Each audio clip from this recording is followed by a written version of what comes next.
पंडित जी, आज हम लोगों को आप ये बताइए कि सबसे पहले तीज व्रत किसने शुरू की थी? आप लोग शांति से बैठिए, हम बताते हैं, ध्यान से सुनिएगा।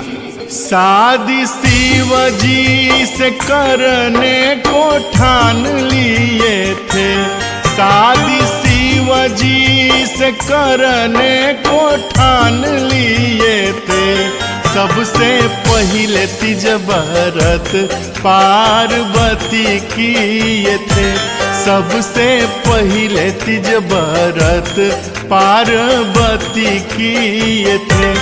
पति भोला जी को मने माने मान लिए थे, पति भोला जी को मने माने मान लिए थे। सबसे पहले तीज व्रत पार्वती किए थे, सबसे पहले तीज व्रत पार्वती किए थे।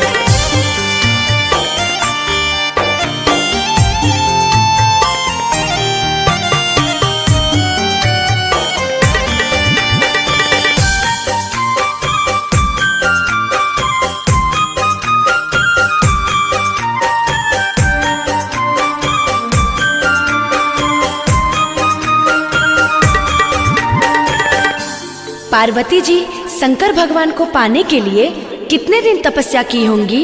शिव के दर्शन को पार्वती गई थी तरस, शिव के दर्शन को पार्वती गई थी तरस। पार्वती जी तपस्या किए बरसों बरस, पार्वती जी तपस्या किए बरसों बरस।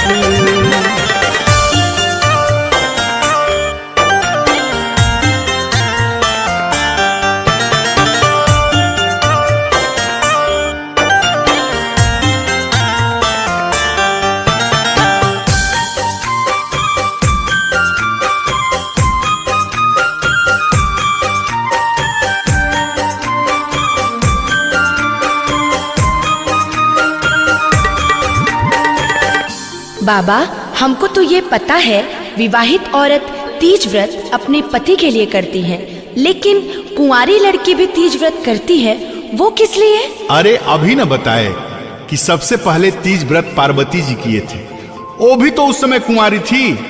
रुकिए, हम साफ साफ समझाते हैं, सुनिए। कुमारी तीज व्रत करती मन जोगवर के लिए, कुमारी तीज व्रत करती मन जोगवर के लिए। विवाहित पति के लंबी उम्र के लिए, विवाहित पति के लंबी उम्र के लिए।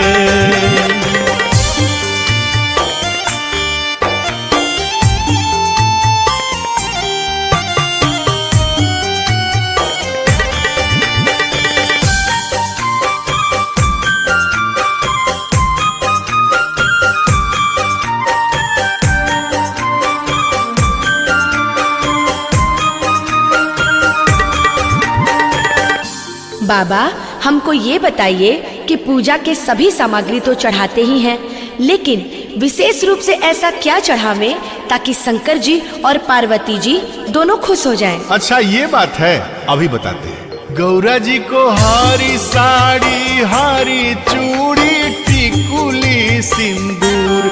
गौरा जी को हरी साड़ी, हरी चूड़ी, टिकुली सिंदूर। भोलेनाथ को चढ़ाइए बेलपत्र भंगिया धतूर, भोलेनाथ को चढ़ाइए बेलपत्र भंगिया धतूर।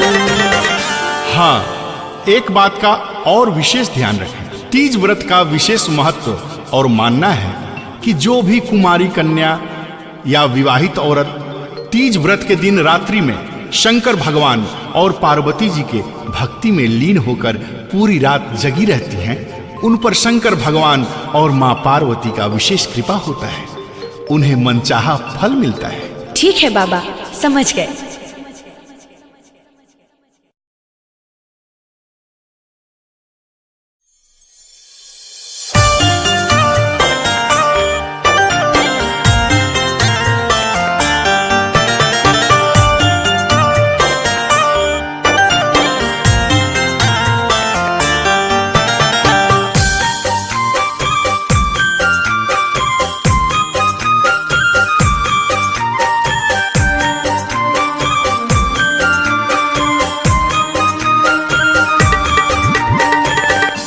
पंडित जी, आज हम लोगों को आप ये बताइए कि सबसे पहले तीज व्रत किसने शुरू की थी? आप लोग शांति से बैठिए, हम बताते हैं, ध्यान से सुनिएगा। शादी शिव जी से करने को ठान लिए थे, शादी शिव जी से करने को ठान लिए थे। सबसे पहले तीज व्रत पार्वती किए थे, सबसे पहले तीज व्रत पार्वती किए थे।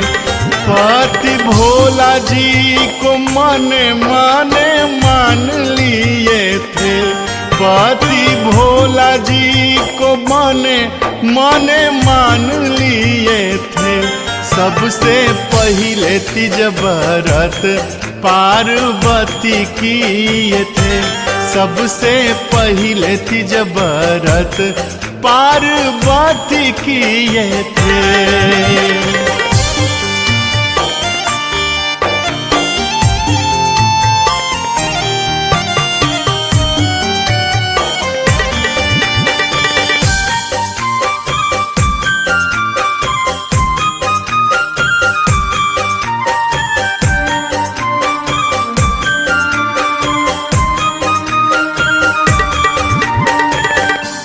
पार्वती जी शंकर भगवान को पाने के लिए कितने दिन तपस्या की होंगी?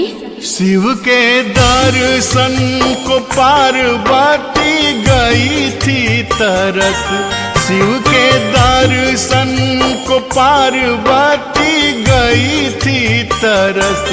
पार्वती जी तपस्या किए बरसों बरस, पार्वती जी तपस्या किए बरसों बरस।